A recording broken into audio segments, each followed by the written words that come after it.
described it as battered and scarred. He actually thought it was worthless piece of junk that no one will want.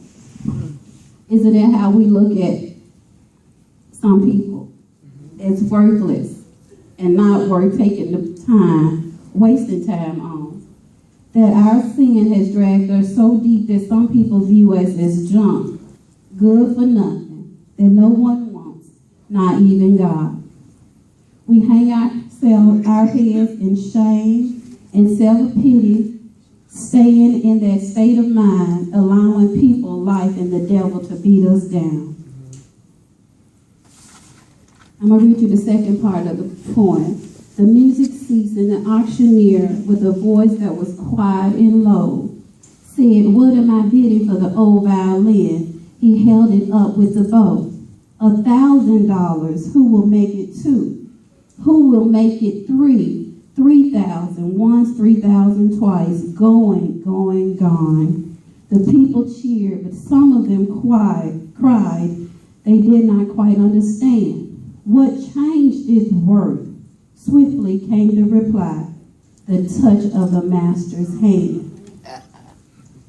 So I said that to say that a lot of people look at the outsides of us. They try to say how far we are in God. If we come in and we have on our old dusty shoes and a holy shirt and jeans, you can't pray for me. But that lady that come in with that beautiful dress on and her hair all done up, she can pray for you. Because we're viewing her from the outside, not knowing what's down on the inside. And the same thing with that violin. The auctioneer thought it was worthless, and he didn't want to waste any time on it. And that's how we do each other. We don't want to give the person of God the opportunity to pray for us when it's time. If you would go with me to Ephesians 1:14.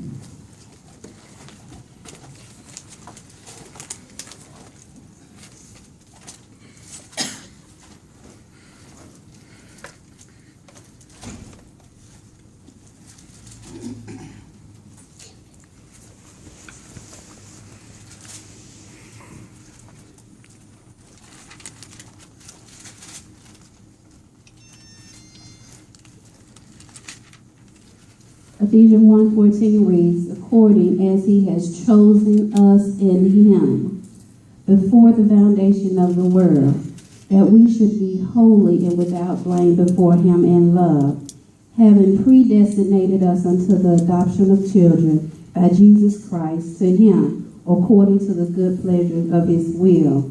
So God had already chosen us before we even were formed in the womb.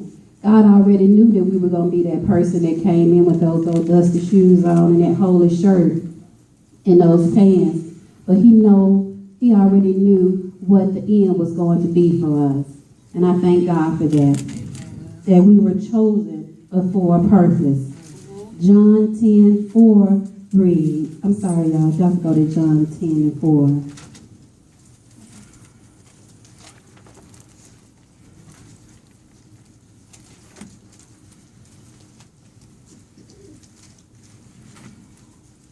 And the pastor actually confirmed this message tonight. I was talking to the Lord about it, and he was just confirming through her that it was him that had told me to find these scriptures, and I thank him for that. Amen.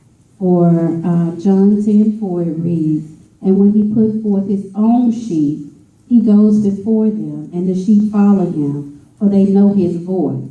And a stranger they will not follow, but will flee from him." So when God calls us and we hear his voice, a lot of people don't know what the sound of God's voice is.